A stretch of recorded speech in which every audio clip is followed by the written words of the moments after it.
Bismillahirrahmanirrahim. Assalamualaikum warahmatullahi wabarakatuh. Halo semuanya, kenalin nama aku Hajar. Sebagai kesatria pengajar TIS FTUI 2021, sebagai pengajar kelas 5 juga, di sini saya akan menjelaskan materi kelas 5 yaitu benda dan sifatnya. Pertama-tama sebelum kita memasuki materi intinya, kita baiknya itu mengetahui apa sih yang akan kita pelajari. Di sini kita akan mempelajari benda, wujudnya, perubahan wujudnya, dan bahan dasarnya. Nah, di sini wujudnya ada padat, cair, dan gas. Perubahan wujudnya itu banyak banget, nanti kita akan pelajari setelah ini. Terus bahan dasarnya itu seperti ada logam, plastik, kayu, karet, dan kaca. Nah, coba nih ambil benda yang ada di sekitarmu. Coba kita perhatiin aja nih, misalnya nih aku punya botol. Botol ini besar, kuat, kokoh. Nah, apa sih bahannya? Coba nanti kita akan pelajari setelah ini. Nah, ini ada wujud benda, ada benda padat, seperti sendok nih yang ada di presentasi. Lalu ada benda cair juga, yang kayak nih air gak sih? Cair, air gitu kan. Terus sama benda gas ini itu sebenarnya bukan balonnya, tapi di dalam balonnya. Ini kan balon udara ya. Nah, di dalam balon udara yang besar itu dalamnya namanya gas. Nah, setelah ini kita akan ke definisinya. Nah, pertama ada benda padat. Benda padat itu yang biasanya kita lihat nih, yang biasa kita sentuh, kita rasain gitu kan. Dan berat biasanya. Nah, sifat benda padat itu bentuk dan ukurannya tidak diikuti bentuk wadahnya. Nah, dan memiliki ciri khas yang berbeda-beda seperti tidak. Nah, ini nih sifat pastinya itu tidak tergantung pada tempatnya, dapat dipegang dan diangkat biasanya. Volumenya juga tetap atau ukurannya tetap, bentuknya bisa berubah juga seperti Play-Doh. Play-Doh kan tuh padat tapi bisa diubah-ubah gitu kan. Kayak bentuk apa, misalnya kalian mau ngebentuk apa gitu. Lalu selanjutnya ada benda cair. Sifat-sifatnya itu bentuknya tidak tetap, selalu mengikuti wadahnya. Seperti ini, aku akan memutarkan video yang di atas.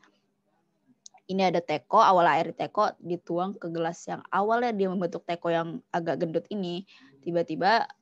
Bukan tiba-tiba, airnya menjadi mengikuti bentuk gelas. Lalu ada juga sifat selanjutnya bentuk permukaan benda cair.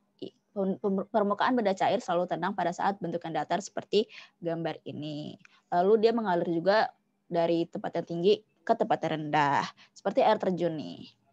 Awalnya kan dia dari atas, terus dia turun gitu kan, ke tempat yang lebih rendah. Dia meresap juga melalui celah-celah kecil, seperti dia kalau misalnya kena tisu, dia kan bakal ngeresap tuh. Kan tisu agak ada rongga-rongganya gitu kan. Gitu. Lalu ada benda gas. Benda gas itu udara yang kita hirup nih. Yang kita nafas itu adalah gas juga. Nah, biasanya itu di dalam balon, di dalam bola, di dalam balon udara. Nah, itu bentuknya selalu berubah-berubah. Volumenya juga berubah tergantung ruang yang ditempatinya. Nah, ini ringkasannya. Jadi, wujud benda itu ada 3. Padat, ukurannya itu tetap, bentuknya juga tetap. Cair, bentuknya berubah, ukuran atau volumenya tetap. Gas, bentuknya berubah, volume dan ukurannya juga berubah-berubah. Nah, selanjutnya ada nih tepuk yang selalu aku ingat dari kelas 5 sampai sekarang tuh gak pernah lupa. Jadi kalau misalnya aku lupa kayak ini tuh perubahan wujud apa ya, itu tuh aku selalu nyanyiin ini nih. Nah, nyanyiinnya tuh gini. Padat cair, mencair, cair, padat, membeku, cair, gas, menguap, gas cair, mengembun, padat, gas, menyublim, gas padat, mengkristal. Nah, coba kalian ulang nih video pas aku nyanyi terus-terus, ya mungkin kamu akan ya bosen denger suara aku, cuma itu bener-bener bikin kamu apal sampai misalnya kamu nanti tuh lupa gitu. Nah, kamu bisa nyanyi ini biar ingat gitu. Nah, kita coba tebak nih. Ini tuh ada coklat meleleh. Meleleh tuh nama lainnya apa ya? Mencair, dari padat yang awalnya dia blok gitu, jadi cair gitu. Lengket biasanya kan. Nah, kalau ini apaan sih? Es krim bukan sih? Nah, es krim tuh yang membeku dari cair ke padat. Lalu ini, wah ada teko. Teko biasanya isinya apa sih? Air kan ya.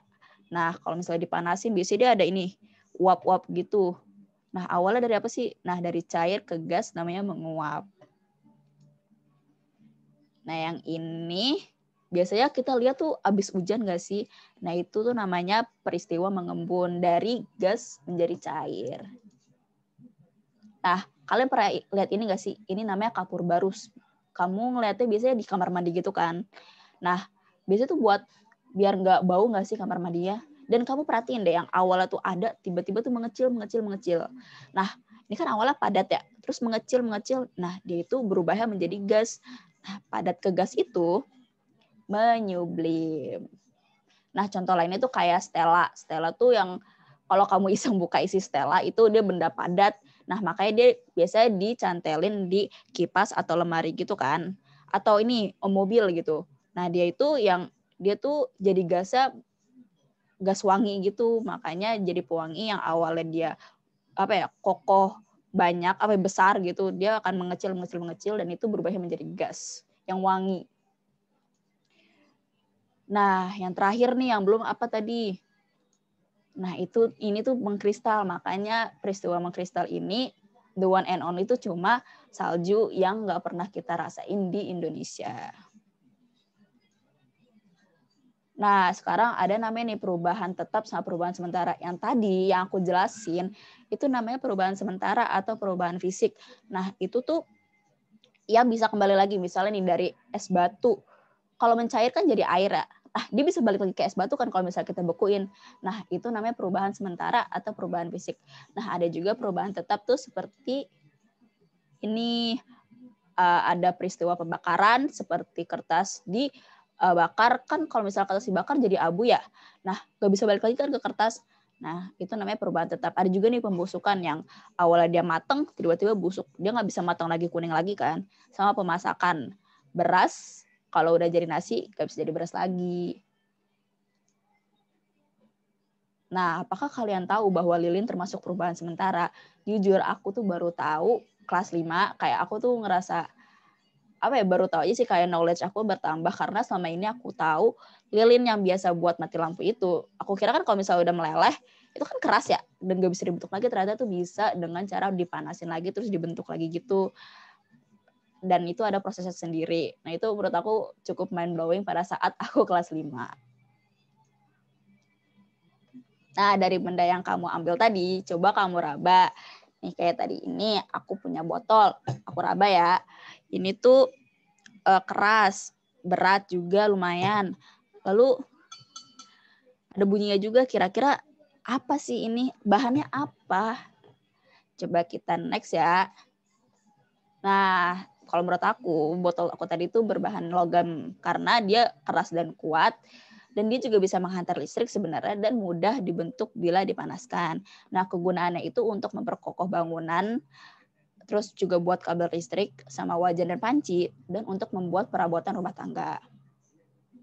Lalu ada juga bahan plastik. Sifatnya itu kedap air dan mudah dibentuk. Kegunaannya untuk membuat berbagai wadah seperti ember, gelas plastik, kantong plastik, dan jas hujan. Sama untuk membuat berbagai jenis mainan seperti mobil-mobilan atau masak-masakan yang biasa kita main pas kecil. Lalu juga ada bahan karet. Kalau kamu tahu karet yang karet gelang gitu, yang biasa buat nasi uduk, sebenarnya kayak balon, sepatu, sendal, sama ban mobil motor itu sebenarnya dari karet. Nah, sifatnya itu sangat lentur dan elastis, tidak menyerap air, sama nggak mudah patah sama robek.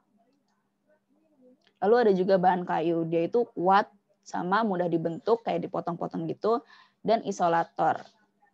Isolator tuh tidak menghantar listrik. Lalu untuk penyangga atap, isolator tuh bukan tidak menghantar listrik, semi kalau nggak salah.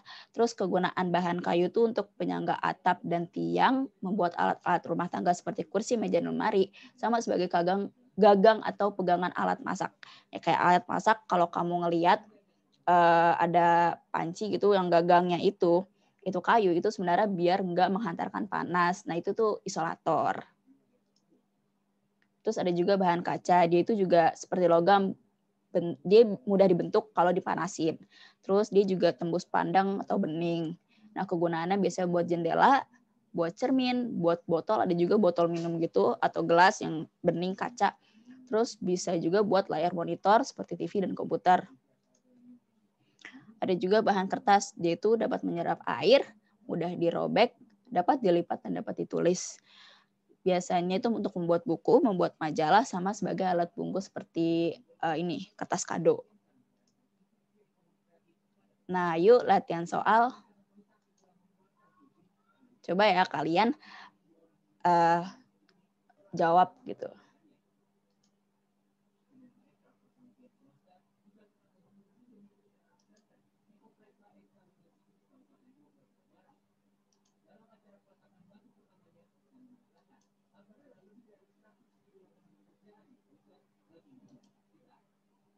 Nah, alhamdulillah kita sudah sampai penghujung acara. Terima kasih. Wassalamualaikum warahmatullahi wabarakatuh.